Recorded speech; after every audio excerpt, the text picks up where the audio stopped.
Next, the Miami move. But the best part of this day was the meeting with the dog trainer Dennis Urrutia and taking advantage of the fact that I brought Ulises with me. And I came here with Ulises to look for a dog trainer, the dog trainer from here in South Florida, Dennis Urrutia. Thank you for having us. Thank you for... My pleasure, my pleasure. Ulises, are you going to regret it or not? No, he's going to like it. He's going to like it, thank you. How long have you been training? Well, I've been training dogs here in South Florida for 31 years now. Wow, do you know what's the most challenging part of training a puppy? Regarding having a puppy, it's important to recall the significance of habits. And the puppy starts to have bad habits and you let that puppy get to a year old. It's harder because you have a year of bad habits. So Okay.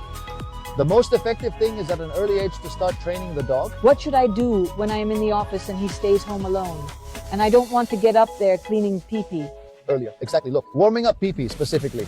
Well, to put it practically, consider this puppy as fresh as a newborn in need of diapers. Therefore, the period starting from the moment this fur ball was given or sold to you, or even if you happen to rescue it till now, classifies it as your dog. If the dog is exposed to a specific texture, like a floor made of ceramic or cement, for a prolonged period of 2 weeks, the dog will become accustomed to that texture. In order to train it to be comfortable with various textures, such as being petted, you need to purchase a compact pen, which will allow you to house up to 4 pets. If any damage occurs to the pets, we will use tape as a remedy, and there will be He's no already need to eaten assign a like guard. 3. Exactly. Exactly indeed. We must ensure there is a protector placed on it to prevent it from getting damaged. This will create a new texture, conditioning the dog in the process. Given that the dog has had accidents indoors before, every time he urinates or defecates, he associates it with normal behavior and recognizes the odor. This triggers a response in him. So how do we go about addressing this? It's simple. A puppy should be provided with water 2 to 3 times a day, adjusting the amount according to their level of activity. However, when you leave the house, instead of allowing him to roam freely, you ought to confine him to his pen, which should be filled with comforting items. By doing this, the dog will be more inclined to relieve himself in the designated area. Okay, and have no option to touch the floor. With no option to touch the floor, he's going to sniff out the other areas where he's done it before, Just because because there's always a scent left, and the dog is going to have a... What is the most frequent problem for which people come to you?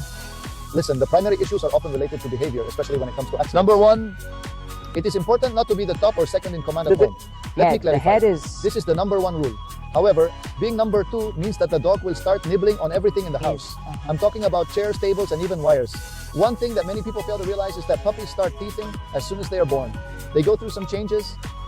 The teeth are usually fully developed around the age of 7 months. So they are already fixed by then. Still biting. So in that process, they do not have the knowledge. One of their primary sources of amusement is that they like to bite. However, once the dog returns home, he remains unaware that he must abstain from both chewing on furniture and rearranging objects.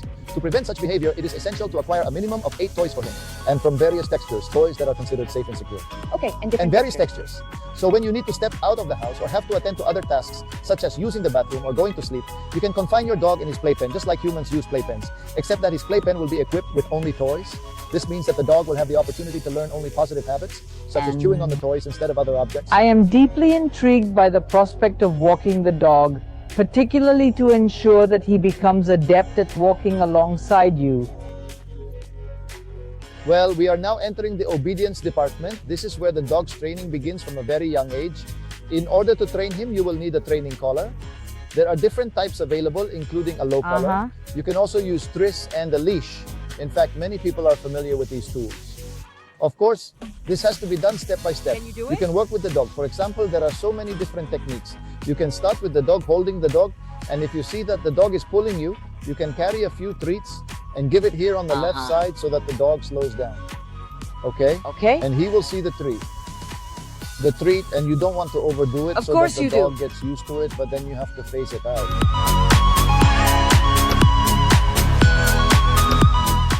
And that concludes our exciting day at Wellaby Park.